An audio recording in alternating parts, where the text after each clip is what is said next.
Damilola Banjo I grew up watching Crime Fighters, a television program that shows people who had been arrested by the police for different alleged criminal offenses. For some of these people, what they purportedly stole were so ridiculous: tin tomatoes, instant noodles and similar food items. Every Saturday, my brothers and I would watch as these people are being paraded, and we would always pass comments. "This one is even lazy. He stole noodles. Ordinary noodles." We would even joke that they should be tried by Sharia law, which meant that their hands should be amputated so that they would not steal again. Innocently, we had concluded that those suspects were indeed criminals. How could they not be?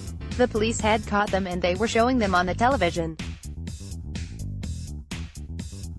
They must be criminals. 3 years ago, I became part of those who fed similar content to people in their various homes, including impressionable children like I was some years back. June 2016, I was sent to cover a police press briefing at the command in Ikeja. It was my first assignment covering police press briefing. The police had made some arrests and wanted to show off. On that day, it was an alleged notorious kidnap kingpin, Felix, who had been caught. Felix and supposed members of his kidnapping gang had been evading arrest, which meant their eventual arrest seemed a thing to celebrate and used as public relations for the dented image of the Nigeria police. I was at the suspect parade exercise and the greenhorn I was latched onto the event. I mean, bad news sells, and this was as bad as it could get in reporting crimes in the city of Lagos. It was good story for me as a young journalist, and I didn't think of it as PR for the police. I was simply happy to write the story of this notorious kidnapper who had just been arrested and would be sent to court after investigation was concluded, according to the then Lagos State Commissioner of Police. What happened to Felix's case? I did not follow up to know. I was new at the job and I've just been introduced to one of the ways to get content for my medium. I didn't know I was supposed to follow up on the case, so I didn't bother. However, with the years came experience. I became wiser and more circumspect of this illegal activity. I follow up on the paraded suspects as much as I could. When Evans, the alleged kidnapper, was paraded, I followed up and still following up. It took a sad story of a young boy whose life was destroyed by the police to come to the awakening that the Nigerian police cannot be trusted, and specifically, that not all those paraded as criminals are indeed criminals. Some of them are just poor people who could not pay for bail, which is supposed to be free. Last year, I did a story of an 18-year-old boy who was arrested by the police on his way from football field and went from football enthusiast to a murderer. His parents could not pay the ransom they were demanding for his bail. Those that were arrested with him got released, but he did not have the money, so he remained in custody. He was paraded, shabbily prosecuted, and for the warped judicial system he was sentenced to life imprisonment. He ended up in Kirikiri prison before LEDAP, an advocacy NGO, got an appeal court to upturn the earlier judgment and acquit him, after 16 long years. His childhood, gone. His youthful years, wasted. All because he could not pay the bail ransom. One thing has become obvious: this ignoble act of the police keeps festering because the media have become an enabler in legitimizing and stamping mere suspects as criminals. The press are always quick to blast the affirmative headlines.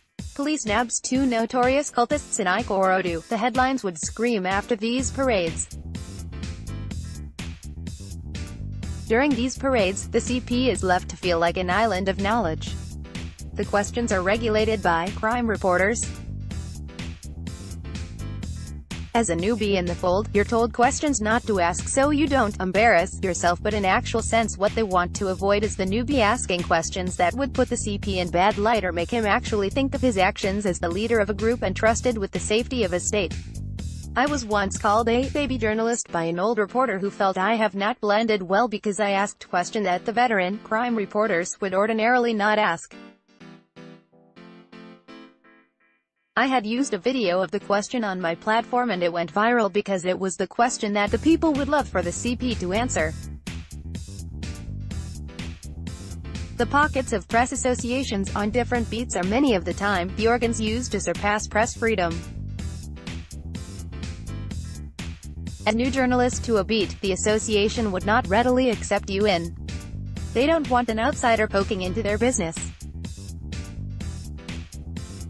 Crime reporters are the worst. We, journalists, talk about them in hushed voices and in quiet fora where we know no one would judge us. Recently, I was in a training that had reporters from across the country and the comments about crime reporters was nothing but awful.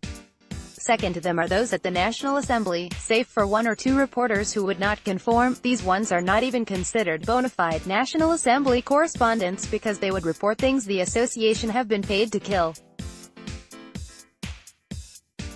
I covered the judiciary for a while and it was the same thing. The association never allowed me in. Bunch of story killers, they are.